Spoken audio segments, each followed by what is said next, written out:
네, 그야말로 바람 잘 날 없는 글로벌 금융시장입니다. 미국의 실리콘밸리 은행 SVB 파산에 이어 이번엔 세계 9대 투자은행 크레딧 스위스가 유동성 위기에 처했습니다.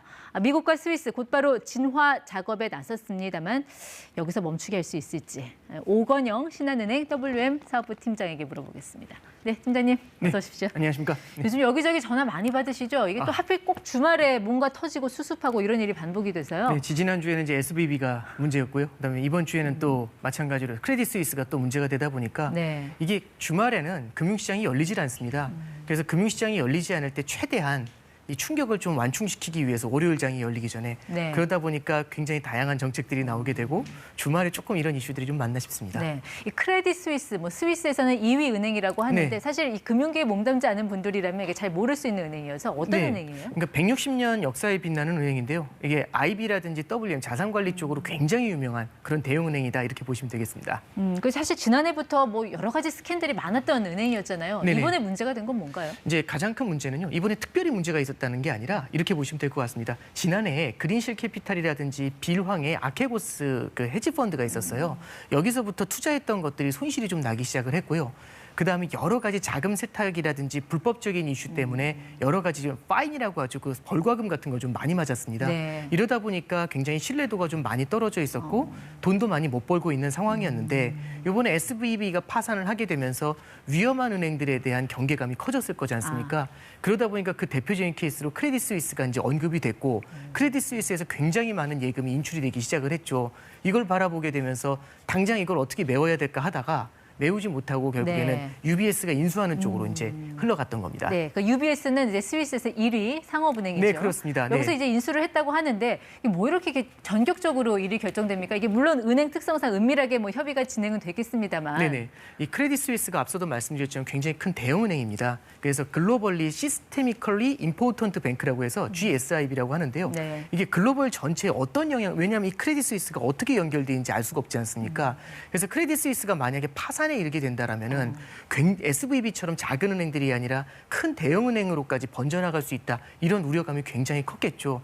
그래서 단순히 스위스 정부도 굉장히 애가 탔겠지만은 다른 국가들의 선진국에 있는 대형 은행들 이런 쪽에서도 굉장히 좀 긴장감이 컸을 겁니다. 이걸 선제적으로 제압하는 차원에서 빠른 이제 부양책이 나오게 된 거 아닌가 이렇게 해석할 수 있을 것 같습니다. 다른 은행과 연결이 돼 있다라는 얘기는 그 안에 굉장히 파생 상품이 많았다라는 그런 말씀이신 것 같은데. 파생 상품도 그렇고 이제 대출들도 많이 일어날 수가 있는데요. 크레딧 스위스가 다른 곳에 대출을 해줬거나 아니면 크레딧 스위스에다가 대출을 해줬던 다른 은행들이 있겠죠. 전혀 예측할 수 없는 그런 문제들이 생겨났었을 때는 이게 일파만파 번질 수 있고요. 크레딧 스위스가 무너지게 되면은 내가 거래하는 은행은 이제 이런 생각들도 들 수 있잖아요. 이런 것들을 시장이 열리는 월요일 이전에 어떻게 해서든지 차단하고자 하는 그런 목적이 컸던 것 같습니다. 네, 그래서 그 안에 있는 뭐 부실 채권 들여다볼 겨를도 없이 일단은 인수를 결정을 하게 된 것 같은데 인수 금액이 우리 돈으로 하면은 4조 2천억 원. 이게 그 크레딧 스위스 시총의 한 절반 정도 되는 수준이라고 하는데 이거를 정말 싸게 샀다. 박앤세일로 봐야 됩니까? 아니면 부실 채권을 안고 샀는데 무슨 박앤이냐, 오버페이냐. 이거 어떻게 봐야 돼요? 그 안에 들어있는 그 부실 채권이 어느 정도인지 우리가 알 수는 없는 거고요. 그러니까요. 두 번째는 크레딧 스위스 자체가 지금 사업 구조가 굉장히 많이 무너지고 있습니다. 은행은 신뢰 사업인데요. 다른 거래처들이 크레딧 스위스들하고 거래하는 거래 상대방이 크레딧 스위스와의 거래를 끊기 시작을 하거든요. 그럼 사실상 이쪽이 영업을 할 수가 없게 되면은 주가는 더 떨어질 수밖에 없습니다. 이제 그래서 인수하기 전에 크레딧 스위스의 시가총액이 80억 달러 정도 됐는데 이건 이제 우리나라 돈으로 4조 2천억 원이면 그게 이제 한 32억 달러 정도거든요. 한 60~70% 정도 디스카운트된 가격에 이제 사게 된 겁니다. 하지만 이게 워낙 긴급한 사안이다 보니까 어쩔 수 없이 빠르게 인수를 할 수밖에 얼마나 없었죠. 일이 다급했으면 이런 가격에 인수를 했을까 하는 생각을 할 수 있다라는 건데. 네, 그렇습니다. 미국 정부하고 이제 재무부 그리고 연준이 환영 입장을 발표를 했습니다. UBS의 그 인수에 대해서. 스위스 당국의 발표를 환영한다. 이거는 근데 미국 입장에서는 얼마나 아찔했겠어요. 환영이 아니라 땡큐 고맙다고 해야 되는 그런 상황 아닌가요? SVB가 파산했을 때 대형은행은 안전할 것이다 이렇게 얘기를 해줬거든요. 근데 갑자기 크레딧 스위스처럼 대형은행이 파산하면서 이게 다시 미국을 뒤집어 엎게 되면은 이런 것들은 더 이상 대응하기가 힘들어질 수 있기 때문에 선제적으로 스위스 쪽에서 대응을 해준 것에 대해서 환영한다는 입장을 이제 표명한 겁니다. 지금 사태를 어떻게 봐야 될까요? 어떤 분들은 자 일단 덮었다, 됐다 이런 분들이 있고 또 다른 분들은 이제부터가 시작이다. 이게 양극단으로 지금 시각이 엇갈리고 있어서 일단 어떻게 보세요? 어떤 관점에서 바라보느냐의 핵심인 것 같은데요. 만약에 이제 많은 분들이 이제 걱정하시는 것처럼 2008년도에 글로벌 금융위기와 같은 대형은행들이 송두리째 무너져 내리는 예. 그런 형태의 위기를 생각한다면 그런 위기 가능성은 좀 제한적이라고 생각을 합니다. 네. 가장 큰 이유는 미국의 대형은행들의 자본은 과거에 비할 바 없을 정도로 굉장히 강해졌습니다. 네. 그리고 또 하나는 미국의 대형은행들은 굉장히 다양한 거래처를 가지고 있고요. 예. 현금 보유도 상당한 편이죠. 그래서 SVB처럼 이렇게 자기가 보유하고 있는 채권 자산을 팔거나 그럴 필요는 없고요. 네. 또 하나는 크레딧 스위스처럼 방만한 경영을 하거나 그런 케이스는 아니거든요. 그래서 미국의 대형은행이 파산할 가능성은 높진 않습니다. 네. 근데 다만 이렇게 해석할 수 있겠죠. 이제 중소형 은행들 같은 경우는 불안해질 수 있거든요. 중소형 은행들은 특정 산업이나 특정 지역의 경제에 대출해 줍니다. 네. 이쪽이 불안해지게 되면 그쪽 산업이나 지역 경제에 대출이 줄어들게 되니까 네. 이런 쪽의 산업들은 계속해서 성장이 둔화되는 그런 모습들을 보여주겠죠. 그래서 미국 경제의 체질이 점차적으로 약해지게 되는 그런 악재로는 작용할 수 있을 것 같습니다. 우리가 2008년 리먼 사태를 경험을 했잖아요. 미국 은행이 그렇습니다. 무너지면 얼마나 많은 파급 효과가 그렇습니다. 있는지. 그렇지. 네네. 자라 보고 놀란 가슴, 뭐 소뚜껑 보고 놀란다고 하는데 네네. 지금 우리가 본 거는 그럼 자랍니까? 소뚜껑입니까? 이건 이제 리먼처럼 리먼이 자라라고 한다면 이거는 소뚜껑에 불과할 것이다라고 말씀을 드릴 수 있는데요. 만약에 우리가 실물 경기의 침체를 갖다가 가져올 수 있다라는 관점에서 보면은 이거는 조그마한 자라라고 생각은 할 수가 있겠죠. 예. 이런 관점에서 보시는 게 필요할 것 같습니다. 일단 목요일 새벽에 미국 기준금리 결정이 네. 있습니다. 파월로서는 굉장히 고민이 많이 되는 순간일 텐데 네. 글쎄요. 뭐 일단 0.5%포인트 인상하는 거는 일단 물 건너간 시나리오인 것 같고 네, 그렇습니다. 25bp 베이비 스텝을 할 것이냐 네네. 아니면 그냥 동결을 할 것이냐 네. 어떻게 전망하세요? 그 사이에서 이제 첨예하게 고민을 하게 될 것 같은데요. 연준은 두 가지 목표를 갖고 있습니다. 성장과 물가를 안정시키는 두 가지 목표를 갖고 있는데요. 지금 물가를 바라보면 기준금리를 인상해야 되거든요. 네. 근데 성장이 무너지는 건 어느 정도 용인하겠다 이렇게 표명을 한 상태입니다. 근데 문제는요. 이 두 가지 말고 또 다른 목표가 하나 있습니다. 금융 시스템의 안정이 되게 중요한데 예. 이게 금융 시스템의 안정이 이게 불안이 나타나게 새로운 되면 변수가 나타났다는 그렇습니다. 거죠. 이런 예. 경우에는 물가를 바라볼 수가 없거든요.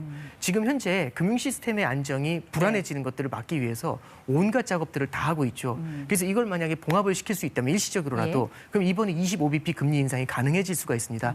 그래서 이제 참 아이러니하지만 요 며칠 사이에 있는 금융시장의 반응 그리고 은행들의 반응 이게 네. 굉장히 중요한 포인트가 될 것 같고요. 예. 그래서 이제 연준의 고민은 그 어느 때보다도 깊어질 것 같다. 이렇게 정리할 수 있을 것 둘 중에 같습니다. 어디가 더 가능성이 있을지에 대해서 현재로서는 답변을 좀 25bp 금리 인상의 가능성을 예. 조금 더 높게 볼 수가 있을 것 같습니다. 25bp. 만약에 그렇게 되면 시장은 어떻게 반응을 할까요? 이제 50bp 인상에 대한 두려움을 어느 정도 갖고 있었기 때문에 25bp 인상에 대한 두려움은 조금 좀 적게 가져갈 수는 있겠지만은요. 네. 시장이 어떤 기대를 지금 갖고 있느냐가 훨씬 더 중요한 것 같아요.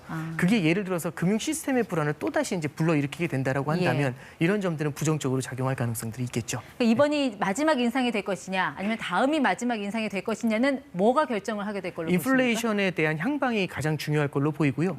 인플레이션이 어느 정도 진행이 되고 있는 상태에서도 네. 이 금융 시스템이 예측하지 못하는 쪽으로 계속해서 불거져 나간다라고 예. 한다면 금리 인상을 갖다가 멈추거나 아니면 속도 조절이죠. 한 템포 쉬고 가는 형태의 반응들 네. 이런 것들이 있고요. 그다음에 물론 가능성이 낮다고는 볼 수 있겠지만은 만약에 금융 시스템이 확 무너져 내리는 위기로 만약 치닫게 된다라면은 그럴 때는 되려 금리 네. 인하에 대한 고민도 시작이 될 수도 있다라고 생각을 합니다. 알겠습니다. 근데 우리 입장에서는 과연 그러면 아시아은행은 괜찮을까? 네. 여기에 대해서 이제 상당히 경계심을 갖고 볼 수밖에 없는데 무디스에서는 일단 아시아 태평양 지역의 은행 시스템은 대체로 안정적이다라고 했는데 네네. 이미 우리가 2008년에도 경험했지만 네, 뭔가 그렇습니다. 금융위기가 발생을 하면 네네. 우리나라가 가장 먼저 그걸 받아버리고 네. 또 그런 타격을 받잖아요. 네네, 우리는 그렇습니다. 좀 어떤 징후를 보면서 어디에서 만약에 타격이 올 수 있다고 보세요? 결국에는 이제 금융 시스템이 불안해지게 됐었을 때는 미국의 은행들이 위험해지면은 해외에 대출해줬던 것들을 회수하려고 하지 않습니까? 그럼 해외에 있는 자산을 매각을 하고요.